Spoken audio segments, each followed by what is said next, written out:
അല്ലാഹുവിന്റെ റസൂൽ പറഞ്ഞു, നീ സംസാരിക്കുമ്പോ നാളെ ഒഴികഴിവുകൾ പറയേണ്ട സംസാരം പാടില്ല എന്ന് പറഞ്ഞ ഇന്ന് ആരോടെങ്കിലും എന്തെങ്കിലും പറഞ്ഞു, നാളെ നേരം വെളുക്കുമ്പോ അവന്റെ വീട്ടിൽ ചെന്നിട്ട് പറയുന്നു, അളിയാ മാപ്പാക്കണേ മാപ്പാക്കണേ, ഞാൻ അങ്ങനെ പെട്ടെന്ന് ദേഷ്യത്തിൽ പറഞ്ഞു പോയതാ, അരുതരുതേ, പാടില്ല പാടില്ല. അല്ലാഹുവിന്റെ റസൂൽ പറഞ്ഞ ഒരു ഹദീസ് നിങ്ങൾക്കറിയണോ? മദീനത്തുൻ നബവിയിൽ റസൂലുള്ള സഹാബത്തിന്റെ മുമ്പിൽ ധീരമായി പ്രസംഗിക്കുകയാ. ലോകത്തെ ഏറ്റവും വലിയ പ്രവാചകൻ നബി മുഹമ്മദ് മുസ്തഫ, ലോകത്തെ ഏറ്റവും വലിയ സൈക്യാട്രിസ്റ്റ് നബി മുഹമ്മദ് മുസ്തഫ, ലോകത്തെ ഏറ്റവും വലിയ ന്യൂറോളജിസ്റ്റ് മുഹമ്മദ് മുസ്തഫ, ലോകത്തെ ഏറ്റവും വലിയ യൂറോളജിസ്റ്റ് മുഹമ്മദ് മുസ്തഫ, ലോകത്തെ ഏറ്റവും വലിയ ഗൈനക്കോളജിസ്റ്റ് നബി മുഹമ്മദ് മുസ്തഫ, ലോകത്തെ ഏറ്റവും വലിയ സയന്റിസ്റ്റ് നബി മുഹമ്മദ് മുസ്തഫ.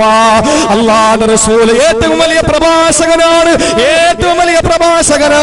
അല്ലാഹുവിന്റെ റസൂൽ സഹാബത്തിനോട് പ്രസംഗിക്കുമ്പോ സഹോദരങ്ങളെ, യമീനം വശിമാനം സഹാബത്ത് നോക്കൂല, അങ്ങോട്ടും ഇങ്ങോട്ടും ചെരിയലില്ല, അങ്ങോട്ടും ഇങ്ങോട്ടും ചെരിയലില്ല. ഒന്ന് കേൾക്കൂ, ഒന്ന് നിൽക്കൂ, ഒന്ന് ശ്രദ്ധിക്കൂ. ഇത് റസൂലുള്ള പറഞ്ഞിട്ടില്ല, പറയേണ്ട ആവശ്യമില്ല. റസൂലുള്ള രണ്ടാമത്തെ ഉപദേശം പറഞ്ഞത്, ലാ തകല്ലം ബികലാമിന തഅതദിറുഹുദ, നാളെ ചെന്ന് മാപ്പ് ചോദിക്കേണ്ട, നാളെ ചെന്ന് കാല് പിടിക്കേണ്ട സംഭാഷണം പാടില്ല. റസൂലുള്ള പ്രസംഗിച്ചു കൊണ്ടിരിക്കുമ്പോ സഹാബത്തിനോടൊരു ചോദ്യം ചോദിക്കുകയാ, അതദറൂന മനിൽ മുഫ്ലിസ്, ആരാണ് പാപ്പരം അറിയുമോ സഹാബ, ആരാണ് പാപ്പരം അറിയുമോ സഹാബ? അവര് പറഞ്ഞു, മുഫ്ലിസു ഫീനാ മല്ലാമതാ വലാ ദിർഹമ യാ റസൂലല്ലാഹ്, ഞങ്ങളിൽ ആരാണ് പാപ്പരം അറിയോ? ദീനാറില്ലാത്തവനാ, ദിർഹമില്ലാത്തവനാ, റിയാലില്ലാത്തവനാ, പൈസയില്ലാത്തവനാ, ചരക്കില്ലാത്തവനാ, മുതലില്ലാത്തവനാ, ലാഭമില്ലാത്തവനാ, ഒന്നുമില്ലാത്ത പാവമാണ് ഞങ്ങളിൽ പാപ്പരെന്ന് പറഞ്ഞപ്പോ കാരുണ്യത്തിന്റെ തിരുദൂതര് അല്ലാഹുവിന്റെ റസൂലിന്റെ ചുണ്ടനക്കുകയാ, അല്ല അല്ല അല്ല, എന്റെ ഉമ്മത്തിലൊരു പാപ്പരുണ്ട്, എന്റെ ഉമ്മത്തിലൊരു മുഫ്ലിസ് ഉണ്ട്. അവരാരെന്നറിയോ?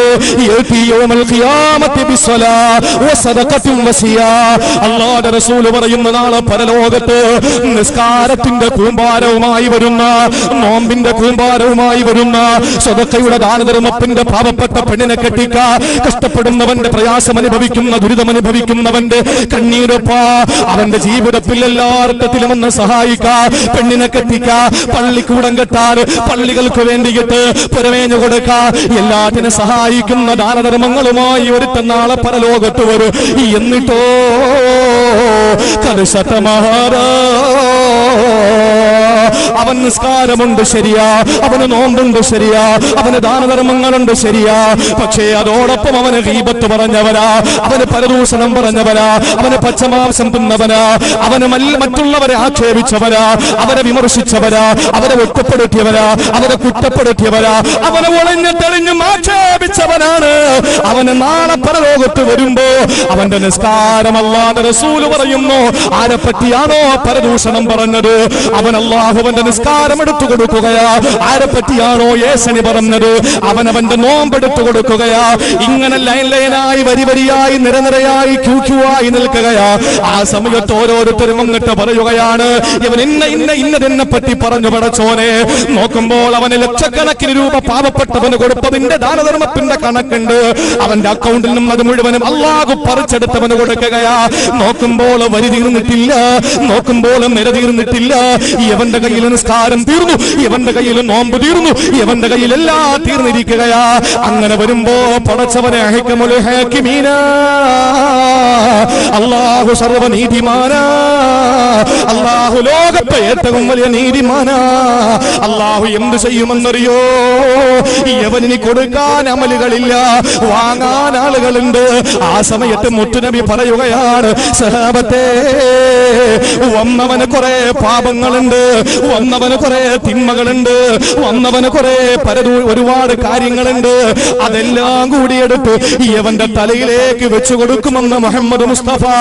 കൊടുക്കാൻ നന്മകളില്ല, വാങ്ങാൻ ആളുകൾ ഉണ്ടാകുമ്പോ പിന്നെ അല്ലാഹു ചെയ്യുന്നത്, ആരെ പറ്റിയാണോ പരദൂഷണം പറഞ്ഞത്, ഞാൻ ഏതെങ്കിലും ഒരാളെ പറ്റിയിട്ട്, എന്റെ നാട്ടിലെ ഏതെങ്കിലും ഒരാളെ പറ്റിയിട്ട് ഞാൻ പരദൂഷണം പറഞ്ഞു, ഞാൻ നിസ്കരിച്ചിട്ടുണ്ട്, എന്റെ നിസ്കാരം അല്ലാഹ് എനിക്കില്ലേ, ആ നിസ്കാരം ആരെപ്പറ്റി പരദൂഷണം പറഞ്ഞു അവന് കൊടുക്കും. എനിക്ക് നോമ്പുണ്ട്, ഞാൻ ആരെയൊക്കെയോ പരദൂഷണം പറഞ്ഞു ഏഷണി പറഞ്ഞു, അവർക്കത് വീതിച്ചു കൊടുക്കും. എന്റെ കയ്യിൽ തസ്ബീഹില്ല, ഇനി ഒന്നുമില്ല, ആ നോമ്പ് നിസ്കാരം മാത്രമാ ഉള്ളത്. പക്ഷേ ഞാൻ ഒരുപാട് പേര് ആക്ഷേപിച്ചിട്ടുണ്ട്. അവർ വന്നിട്ട് കൈനീട്ടി നിൽക്കുന്ന താട പിടിച്ചു വാങ്ങാൻ നിൽക്കുമ്പോ എന്റെ കയ്യിലൊന്നുമില്ലാതെ വരുമ്പോ റബ്ബ് പറയുന്നു, ഇനി കൊടുക്കാനൊന്നുമില്ലല്ലോ മോനെ, അതുകൊണ്ട് അവരുടെ തിന്മകൾ നിനക്ക് ആഡ് ചെയ്യുകയാ, നിന്നിലേക്ക് അക്കൗണ്ടിലേക്ക് തരികയാ എന്ന് പറഞ്ഞിട്ട് അവരുടെ തിന്മകൾ മുഴുവനും നമുക്ക് ചാത്തി തന്ന സുബ്ഹാനല്ലാഹ്, നമ്മളല്ലേ ലോകത്തെ ഏറ്റവും വലിയ പാപ്പരെന്ന് ലോകത്തിന്റെ മുത്തേ നബി മുഹമ്മദ് മുസ്തഫ. അതുകൊണ്ട് സഹോദരങ്ങളെ, നബി തങ്ങൾ പറഞ്ഞ രണ്ടാമത്തെ കാര്യം, നാളെ ചെന്ന് പൊരുത്തപ്പെടിരിക്കേണ്ട സംസാരം പാടില്ല, ഒരിക്കലും പാടില്ല. നമ്മുടെ സംസാരം ഒരേ സമയം സംസാരവും നിശബ്ദതയും ഈമാനാകും. അതെങ്ങനെയെന്നറിയോ? അള്ളാന്റെ റസൂല് പറഞ്ഞു, ആരെങ്കിലും അള്ളാഹെ കൊണ്ടും അന്ത്യദിനത്തെ കൊണ്ടും വിശ്വസിക്കുന്നെങ്കിൽ ഫൽയഖുൽ ഖൈറ, അവൻ നല്ലത് പറയട്ടെ. ഞാനിന്ന് ബഹുമാനപ്പെട്ട എന്റെ ഷെയ്ഖുൽ ഹദീസ്, ബഹുമാനനായ മന്നാനിയിലെ ഷെയ്ഖുൽ ഹദീസ് കൊളപ്പുറം ഉസ്താദിനെ വിളിച്ചു. ഉസ്താദിനെ വിളിച്ചപ്പോ എന്ത് പറയുന്നു എന്ന് ചോദിച്ചു. ഞാൻ ഇന്ന വിഷയം ഉസ്താദെ പറയുന്നതെന്ന് പറഞ്ഞു. ആ സമയത്ത് ഹദീസ് ഞാൻ പറഞ്ഞു, ഉസ്താദ് ഞാൻ ക്ലിയർ ആക്കിയിട്ടുണ്ട്, ആ ഹദീസ് പറയുന്നുണ്ട്. ചോദിച്ചാൽ അതിന്റെ അർത്ഥം എങ്ങനെയാ? ഞാൻ അർത്ഥം പറഞ്ഞു, മോനെ അങ്ങനെയല്ല, അങ്ങനെ തന്നെ, പക്ഷെ അതിൽ കൂടെ ഇന്നലൂടെ ചേർക്കണം. എന്നിട്ട് പറഞ്ഞു, മൻകാന യുമിനു ബില്ലാഹി വൽ യൗമിൽ ആഖിരി ഫൽയഖുൽ ഖൈറ, അല്ലാഹുവിനെ കൊണ്ടും അന്ത്യദിനത്തെ കൊണ്ടും വിശ്വസിക്കുന്നെങ്കിൽ അവൻ ഖൈർ പറയണം. എന്നിട്ട് എന്നോട് പറഞ്ഞു, ഖൈർ എന്താണെന്നറിയോ? ഹറാമ് പറയാൻ പാടില്ല, കറാഹത്തോ അതും പാടില്ല, ഹലാലോ അതും പാടില്ല. ഖൈറ് ഹലാല് ഖൈറിൽ പെട്ടതല്ല എന്ന് പറഞ്ഞാൽ ഹലാല് നമുക്ക് പറയാൻ കുഴപ്പമില്ല, അത് ഖൈറാവൂല. ഖൈറാകണമെങ്കിൽ അള്ളാഹുവിനെ പറ്റി പറയണം, പ്രവാചകനെ പറ്റി പറയണം, റസൂലുള്ളാഹിനെ പറ്റിയിട്ടും പരലോകത്ത് നമുക്ക് ഉപകാരപ്രദമായ കാര്യം പറയണം. തഴവാ ഉസ്താദ് ഇവിടെ വഅളു പറഞ്ഞില്ലേ? ആദരണീയനായ തഴവാ ഉസ്താദും ബഹുമാനപ്പെട്ട അഷ്റഫുൽ ഖൽഖിനെ ഉറക്കത്തിൽ കിനാവ് കണ്ട റഈസുൽ ഉലമാ ശിഹാബുദ്ദീൻ ഉസ്താദ്, ബഹുമാനപ്പെട്ടവരെന്ന ശൈഖ് മസ്ജിദിന്റെ കരുനാഗപ്പള്ളി പള്ളിയുടെ തിരുമുറ്റത്ത് കിടന്നുറങ്ങുകയാണ്. റഈസുൽ ഉലമാ ശിഹാബുദ്ദീൻ ഉസ്താദും ആദരണീയനായ തഴവാ ഉസ്താദും 40 വർഷത്തെ കൂട്ടുകാരാണ്. കരിമ്പിൻ തോട്ടത്തിൽ ആന കേറിയാലുള്ള പ്രതീതിയാണ് രണ്ടുപേരും തമ്മിൽ കണ്ടാൽ. അവര് കിതാബുകളുടെ ഉള്ളറകളിലേക്ക് ഇറങ്ങി സഞ്ചരിക്കുമായിരുന്നു. അവരുടെ സ്മരണികയിൽ കൊടുത്തിരിക്കുന്നു. സുബ്ഹാനല്ലാഹ്, ഈ രണ്ടുപേരും 40 കൊല്ലം 4 പതിറ്റാണ്ട് അടുത്തിടപഴകിയിട്ട് ഒരു ദിവസം പോലും വീട്ടിൽ സുഖമാണോ എന്ന് ചോദിച്ചിട്ടില്ല. എന്താ മീൻ കിട്ടി ചോദിച്ചില്ല, മക്കൾക്ക് സുഖാണോ കണ്ടൂല. അവര് തമ്മിൽ കണ്ട സലാം പറയും, പിന്നെ സലാം മടക്കും, അങ്ങോട്ട് പിന്നെ വർത്തമാന കിതാബുകളായി. എന്റെ സഹോദരങ്ങളെ, നമ്മുടെ മുന്നിൽ ജീവിച്ചിരിക്കുന്ന ഹിജ്റ 1 ആളിന്റെ കഥയല്ല പറഞ്ഞത്, ഇത് നമുക്ക് മാതൃകയാണ്. അള്ളാഹു നമ്മളെ അങ്ങനെ ആക്കട്ടെ. അതുകൊണ്ട് ഖൈർ എന്ന് പറഞ്ഞാൽ അള്ളാഹുവിനെ പറ്റിയിട്ട് അത് പറയണം. അല്ലെങ്കിലോ അത് സംസാരം ഖൈറായി, ഈമാന്റെ ഭാഗമായി, സംസാരം ഈമാന്റെ ഭാഗമായി. ഇനി നിശബ്ദത ഈമാന്റെ ഭാഗമാവുന്നത് എങ്ങനെയാണ്? നീ നാക്കെടുത്താൽ നിനക്ക് ഖൈർ പറയാൻ പറ്റൂല. അപ്പൊ റസൂല് പറഞ്ഞു, മിണ്ടാതിരിക്കും. അതുകൊണ്ടാണ് സിദ്ദീഖുൽ അക്ബർ റളിയല്ലാഹു അൻഹു ദിക്ർ ചൊല്ലാത്ത സമയം അത്രയും വായിൽ ചരൽക്കല്ല് വാരിയിട്ട് നടക്കുമായിരുന്നു. ഇന്ന് ചരൽക്കല്ല് വാരിയിട്ട ഒന്നുകിൽ തിരുവനന്തപുരത്ത് വേറൊരു കൂടെ ഊളംപാറ കൊണ്ടുപോകും, ഇല്ലെങ്കിൽ കോഴിക്കോട് കുതിരോട്ടത്തുണ്ട്. അവന് ഭ്രാന്താന്ന് പറഞ്ഞിട്ട് സിദ്ദീഖുൽ അക്ബർ റളിയല്ലാഹു അൻഹു ദിക്ർ ചൊല്ലാത്ത സമയം അത്രയും വായിൽ ചരൽക്കല്ല് വാരിയിടുമായിരുന്നു, വേറൊന്നും വരാതിരിക്കാൻ. എന്ന് പറഞ്ഞാൽ എന്റെ പ്രിയപ്പെട്ടവരെ, നല്ലത് പറയണം. അതുകൊണ്ടാണല്ലോ നമ്മളിപ്പോ എന്തെങ്കിലുമൊക്കെ പറഞ്ഞു പോയാൽ ആ ഒരു പറച്ചില് വല്ലാത്തതാണ്. അതാണ് ഒരു ചിന്തകൻ പറഞ്ഞത്, ഞാൻ നിശബ്ദനായതിന്റെ പേരിൽ ഖേദിക്കേണ്ടി വന്നിട്ടില്ല, പക്ഷേ ചില കാര്യങ്ങൾ പറഞ്ഞതിന്റെ പേരിൽ ഞാൻ വിഷമിക്കേണ്ടി വന്നിട്ടുണ്ട്. അതെന്തുകൊണ്ടാ? സംസാരമെന്നത് വെള്ളിയായാൽ തന്നെ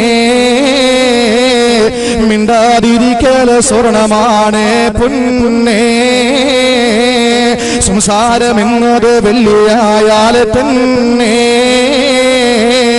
മിണ്ടാതിരിക്കൽ സ്വർണമാണ് പൊന്നേ. സഹോദരങ്ങളെ, മിണ്ടാതിരിക്കല് സ്വർണമാണ്, കനകമാ. മിണ്ടുന്നതോ വെള്ളിയാ. ആരോടെങ്കിലും മിണ്ടേണ്ടി വന്നാൽ നല്ലത് മാത്രം പറഞ്ഞെന്ന് വിടണേ. സൗഹൃദം നിലനിൽക്കണമെങ്കിലുള്ള ഷർട്ടെന്താ? സുഹൃബന്ധം നിലനിൽക്കണമെങ്കിലുള്ള ഷർട്ടെന്താ? അധിക തമാശ പാടില്ലെന്നാണ്. അധികം തമാശ പറഞ്ഞാ തമ്മിൽ പിണങ്ങുമെന്ന. സഹോദരങ്ങളെ, ഞാൻ ആ ഭാഗത്തെ പറ്റിയിട്ട് പറയുന്നില്ല. എനിക്ക് എന്റെ സഹോദരങ്ങളോട് പറയാനുള്ളത്, അല്ലാഹുവിന്റെ വിശുദ്ധമായ ഖുർആനിൽ എല്ലാ വെള്ളിയാഴ്ചയും ഞാനും നിങ്ങളെ കേൾക്കുന്നവരായ ഓർമ്മയുണ്ടല്ലോ. ആ ആയത്തിന്റെ ഉള്ളറകളിലൂടെ ഒന്ന് സഞ്ചരിച്ച അല്ലാഹു പരിചയപ്പെടുത്തുന്നു. വിശുദ്ധമായ ഖുർആനിലൂടെ പടച്ചതമ്പുരാൻ പറയുകയാ, യാ അയ്യുഹല്ലദീന ആമനൂ തഖുല്ലാഹ വഖൂലൂ ഖൗലൻ സദീദാ. വിശ്വസിച്ചവരെ, ഈമാനുള്ളവരെ, അകതാരിന്റെ അകക്കാമ്പിൽ അല്ലാഹുവോടുള്ള വിശ്വാസത്തെ ആണിക്കല്ലിട്ടുറപ്പിച്ചവരെ, മുഅ്മിനീങ്ങളെ, ഈമാനുള്ളവരെ, അല്ലാഹു പറയുന്നു, ഇത്തഖുല്ലാഹ്, നിങ്ങൾ തഖ്വയുള്ളവരാവുക. ഈ ആയത്തൊന്ന് ശ്രദ്ധിക്കണേ സഹോദരങ്ങളെ.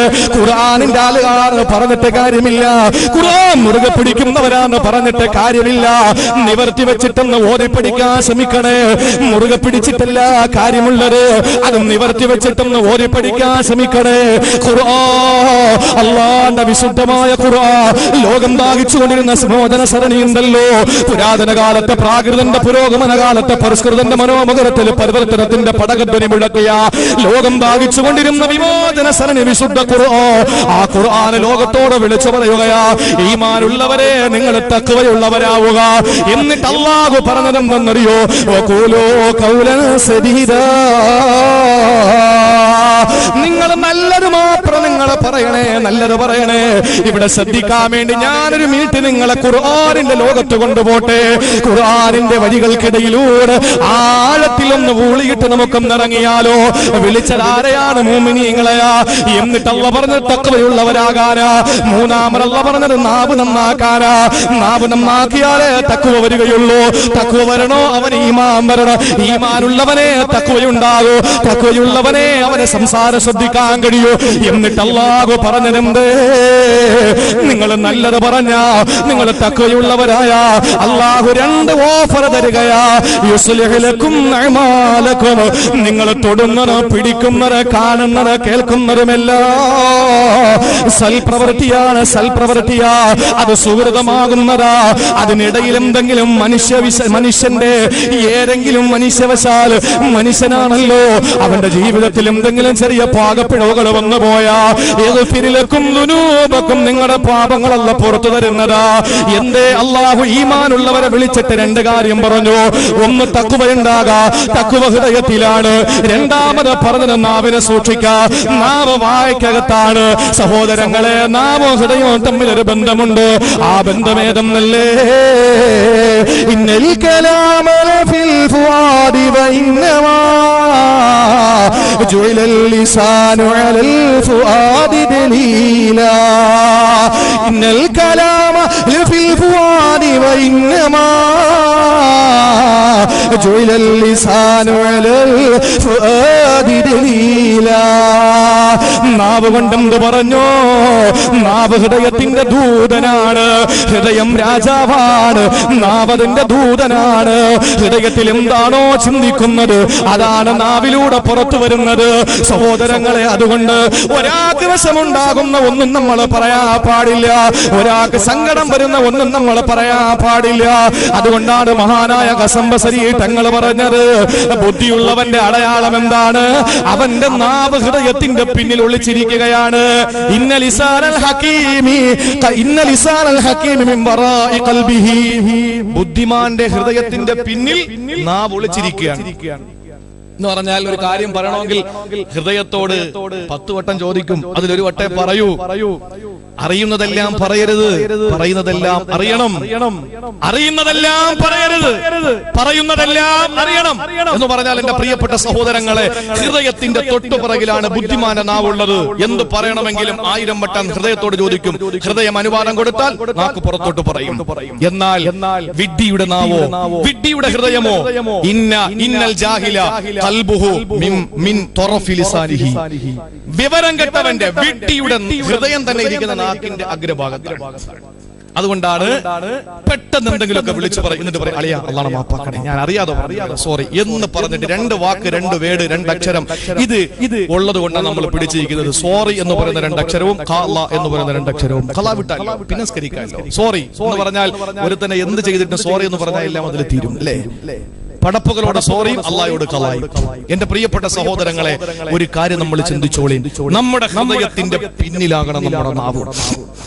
അതുകൊണ്ട് ഒരാളെ പറ്റി നമ്മൾ അവർക്ക് ഇഷ്ടമില്ലാത്ത കാര്യം പറയണ്ട, പ്രത്യേകിച്ച് മരിച്ചവരെ പറ്റി. നമ്മളെ നിസ്കരിച്ചിട്ട് കാര്യമില്ല.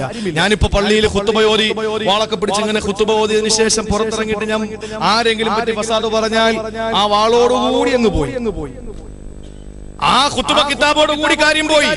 അതുകൊണ്ട് എന്റെ പ്രിയപ്പെട്ട സഹോദരങ്ങളെ, നമ്മൾ നമസ്കരിക്കുന്ന അമലുകളൊക്കെ നമുക്കുണ്ടാകണം. അതുകൊണ്ടാണ് പടച്ചവരോടും പടപ്പുകളോടുള്ള 2 ബാധ്യതകൾ റസൂലുള്ളാഹി പറഞ്ഞു കൊടുത്തത്. ഒന്ന്, നിസ്കാരത്തിൽ നീ സൂക്ഷ്മത കാണിക്കുക. രണ്ടാമത്തേത്, ഒരാൾക്കും വിഷമമുണ്ടാകുന്ന ഒരു വാക്കും നീ പറയരുത്. എന്തുകൊണ്ടാണ്? മഴുവിന്റെ വെട്ടാലുള്ള മുറിവമോ തുച്ഛമാ,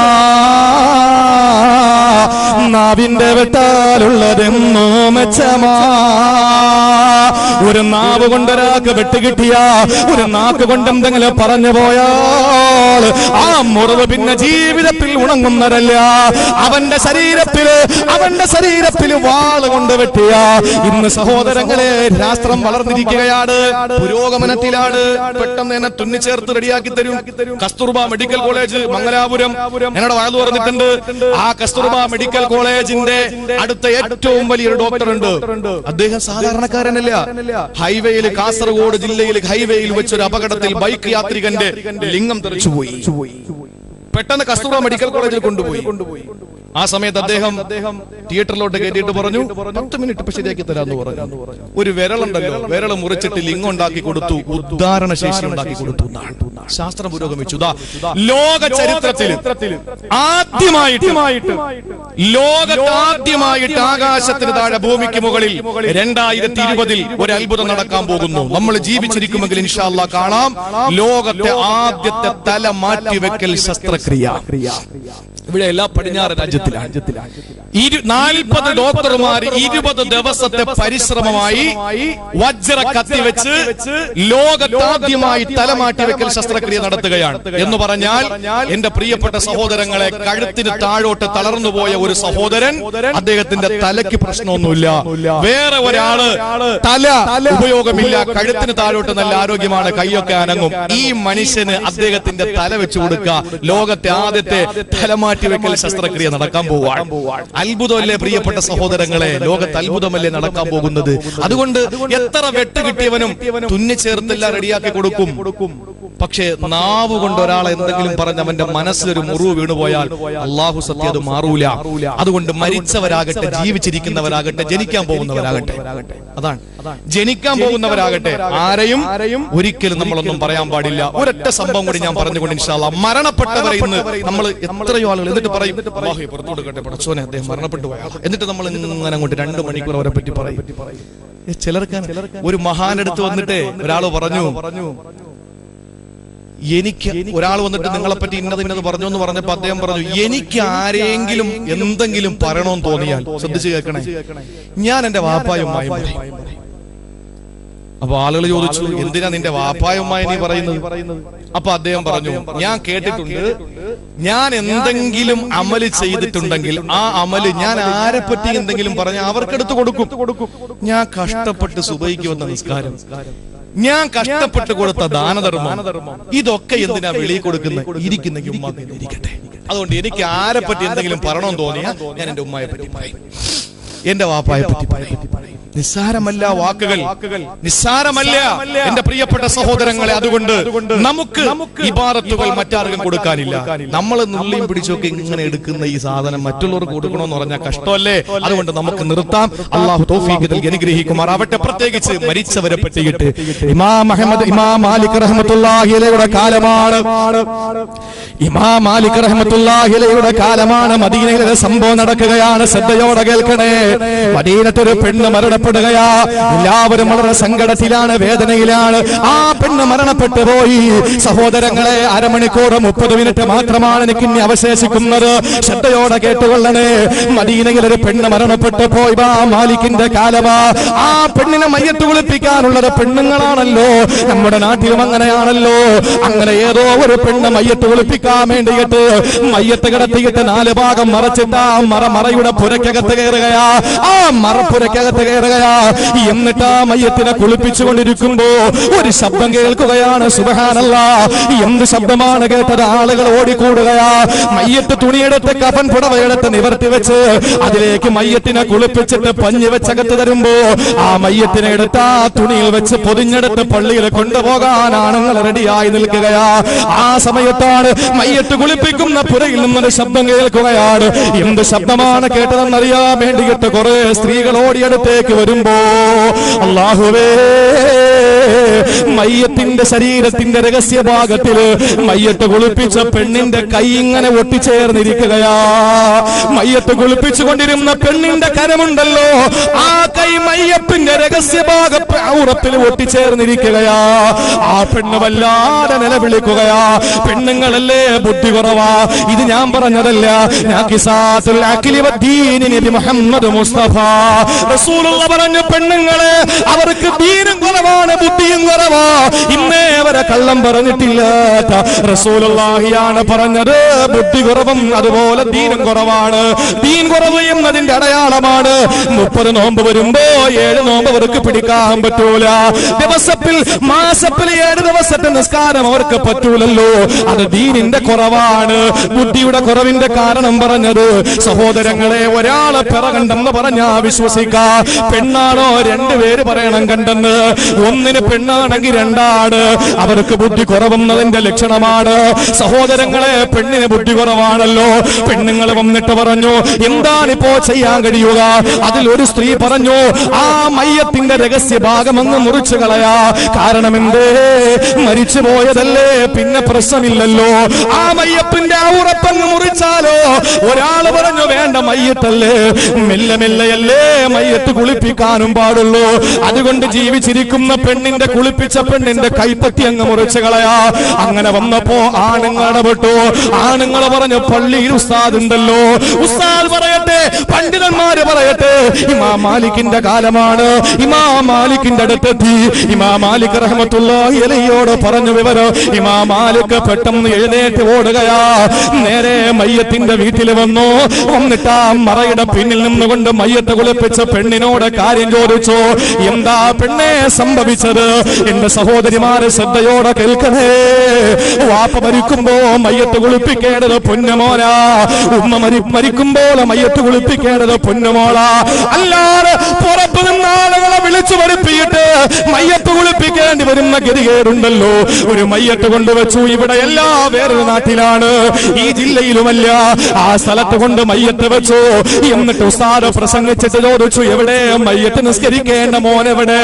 ആ സമയത്ത് മകനെ പുറത്ത് നിൽക്കുകയാ. ആ മകന്റെ കയ്യിൽ റീത്തുണ്ട്. ആരോ രാഷ്ട്രീയക്കാര് കൊടുത്തറിയിട്ട ആ റീത്തും പിടിച്ചുകൊണ്ട് മോൻ പറഞ്ഞതെന്നറിയോ? എനിക്ക് എന്റെ വാപ്പാക്ക് വേണ്ടി നിസ്കരിക്കാ. എന്റെ ആദർശം എനിക്ക് തടസ്സമാണ്. എന്റെ വാപ്പാക്ക് നിസ്കരിക്കാൻ ഞാൻ തയ്യാറല്ല. നിങ്ങൾക്ക് ഞാൻ കൈമടക്ക് തരാ. നിങ്ങൾ ഇമാമത്ത് നിൽക്കുക. എവിടെ നിന്നോ വന്ന ഒരാൾ ഇമാമത്ത് നിൽക്കണോ? പനവൂര് മരിച്ച ഒരു പിതാവിന് ആറ്റിങ്ങിൽ നിന്ന് വന്ന ശമീമമാൻ ഇമാമത്ത് നിൽക്കണോ? സ്വന്തം മോനല്ലേ ഇമാമത്ത് നിൽക്കേണ്ടത്? എത്ര വലിയ ഇമാമായാലും മയ്യത്ത് കെട്ടിൽ വെച്ചുകൊണ്ട് ഇമാമത്ത് നിൽക്കുമ്പോ, അല്ലാഹുവേ, എന്റെ വാപ്പാക്ക് ഇവിടത്തെ കാല ഖൈറായ ഭവനം കൊടുക്കണേ. ഇവിടത്തെ കാല ഖൈറായ അയൽക്കാരെ കൊടുക്കണേ. ഇവിടത്തെ കാല ഖൈറായ കുടുംബത്തെ കൊടുക്കണേ എന്ന് ദുആരക്കുമ്പോ പുറത്തുള്ള ആളുകൾക്ക് വരുന്നതിനേക്കാൾ എത്രയോ ഇരട്ടി വേദനയാണ് സ്വന്തം മകനുണ്ടാവുക. അതുകൊണ്ട് സഹോദരങ്ങളെ, നമ്മൾ ആ രീതിയിലാ കുളിപ്പിക്കേണ്ടത്. കാരണം മയ്യത്തിന് ന്യൂനതകൾ ഒരുപാടുണ്ടാകാം. അത് പുറത്തു വന്ന് പറയുന്നവരാകരുത് മയ്യത്ത് കുളിപ്പിക്കേണ്ടത്. ആരെയും കാണാതെ മൂടി വെച്ചിരിക്കുന്ന ഔറത്തുണ്ടല്ലോ, അത് ആരും കാണാതിരിക്കണമെന്ന് സാധ്യം പിടിച്ചു ജീവിതത്തില് മരിച്ചുപോയാ ആ മരിച്ചുപോയ മയ്യത്തിന്റെ രഹസ്യാവയവത്തിലുള്ള ന്യൂനതകള് ചായക്കടയിൽ വന്ന് വിളമ്പുന്നവരാകല്ലേ പ്രിയപ്പെട്ടവര്. അതുകൊണ്ട് സ്വന്തം മകനാണ് കുളിപ്പിക്കേണ്ടത്. ആ സമയത്ത് ഇമാം മാലിക് ഇടപെട്ടിട്ട് പറയുകയാണ്, പെണ്ണേ എന്താ സംഭവിച്ചത് പറയുമോ? ആ സമയത്ത് ആ പെണ്ണ് പറഞ്ഞ മറുപടി എന്തെന്നറിയോ? കൈകുഹ്യമിൽ വെച്ചിട്ട് ഞാൻ പറയുന്നതാ, റബ്ബോട് മാറ്റം ചെയ്ത അതാണിത് ദീർഘമായി ക്ഷണമെന്റെ കയ്യുമ ഗുഹ്യമിൽ ഒട്ടുന്നതാ, വേർപെട്ട് കിട്ടാൻ വേണ്ടി ഞാൻ കുഴയുന്നതാ. മുഗ്നി എന്ന് പറയുന്ന ഗ്രന്ഥത്തിൽ ഈ സംഭവം കൊടുത്തിട്ടുണ്ട്. സഹോദരങ്ങളെ, എന്താ പറഞ്ഞതെന്നറിയോ? മയ്യത്ത് കുളിപ്പിച്ചുകൊണ്ടിരുന്ന പെണ്ണ് പെട്ടെന്ന് പറഞ്ഞതെന്താണ്? ഈ മയ്യത്ത് രഹസ്യഭാഗ കഴുകിക്കൊണ്ടിരുന്നപ്പോൾ ആ പെണ്ണ് പറഞ്ഞു, ഈ അവയവം വെച്ച് റബ്ബോട് എത്രയോ വട്ടം അവളെ പൊരുത്തക്കേട് കാണിച്ചിട്ടുണ്ട്, അള്ളാഹ് ഇഷ്ടപ്പെടാത്തതെന്തെല്ലാം ഈ പെണ്ണ് ചെയ്തിട്ടുണ്ട്. ഇതങ്ങ് പറഞ്ഞപ്പോ ആ പെണ്ണിന് കൈവലിക്കാൻ പറ്റുന്നില്ല. ആ ഭാഗത്തെ കൈ അങ്ങ് ഒട്ടിപ്പോയി. സുബ്ഹാനല്ലാഹ്.